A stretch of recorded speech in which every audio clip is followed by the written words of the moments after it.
నమస్కారం today feature కి స్వాగతం.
ఎంతమంది కమిషనర్లు ముందర గోడు పోస్తుంది ఎలా పోసుకునేది నేను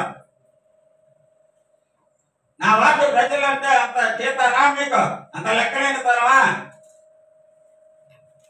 నాకు 2 సెగ్మెంట్లు ఉన్నాయి వాడపాలెం ఒకటి ఎన్టీఆర్ కాలనీ ఎన్నిసార్లు నేను సంయమనం పాటించేది ఎన్నిసార్లు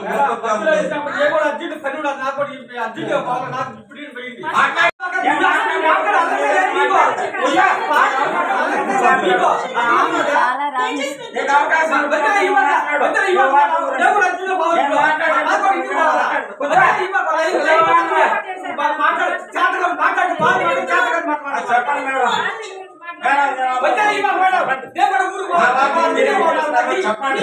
దానికి ఆ వార్డు మీరేం చేశారు? సంబంధించిన లిస్ట్ వస్తుంది. మీరు కాసేపు కూర్చోండి. 25th వార్డ్ నుంచి స్టార్ట్ చేస్తారు. మీరు నాకేం మీరు మళ్ళీ చేయాలి? మాట్లాడండి. మీరు సమాధానం మళ్ళీ మీరు చెప్పకపోతే రౌండ్ నేను వాకౌట్ చేస్తాను. మీరు నాకు కరెక్ట్ సమాధానం చెప్పకపోతే నేను వాకౌట్ చేస్తాను. చేసేయండి కానీ కూర్చోండి. 25th వార్డ్ కూర్చోమా, నాకు సమాధానం కావాలి. ఎంత వాకౌట్ చేసి వెళ్ళిపోతా. నేను కూర్చోమా.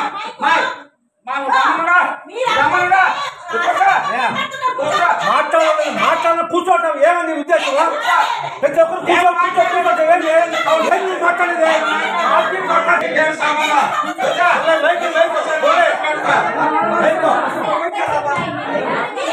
ఈ సమస్యలు మాట్లాడుతావా?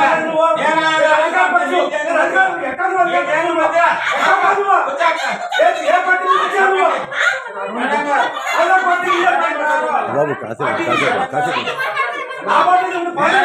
మీరు చెప్పండి. మాట్లాడదాం.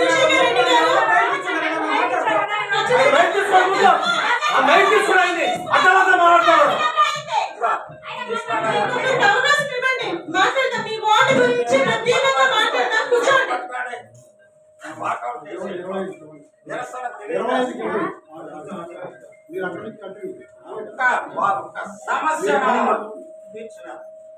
అందుకే నిరసనగా వాకౌట్ చేసి వెళ్ళిపోతుంది. సమావేశానికి ఇచ్చేసిన చైర్మన్ గారికి, వైస్ చైర్మన్ గారికి, నా తోటి కౌన్సిలర్ గారికి, మీడియా మిత్రులకి ఆగదు. 7వ వార్డుకి నేనేం చేయలేకపోయాను. గతంలో ఉన్నటువంటి కమిషనర్, ప్రస్తుతం ఉన్నటువంటి చైర్పర్సన్ గారు నా ఆవేదన వెలిపుచ్చుకుంది. 3.5 సంవత్సరాలు నేను 10 పాయింట్లు పెట్టిన. ఆ 10 పాయింట్లు నా వార్డు సమస్య.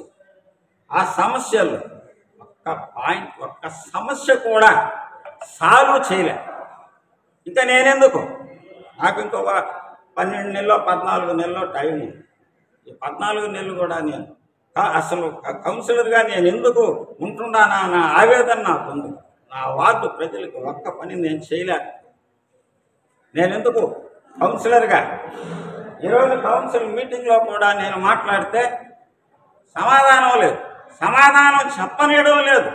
మిగిలిన సభ్యులు అధికార పార్టీ మాది, అధికార పార్టీలో ఉండి కూడా నేను సమస్యలను దృష్టికి తెచ్చిన సాల్వ్ చేయలేదు.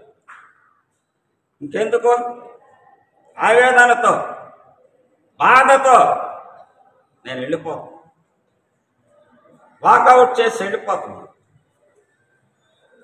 నెక్స్ట్ కౌన్సిల్ మీటింగ్లో నాకు న్యాయం జరగకపోతే రిజైన్ చేసేస్తాను.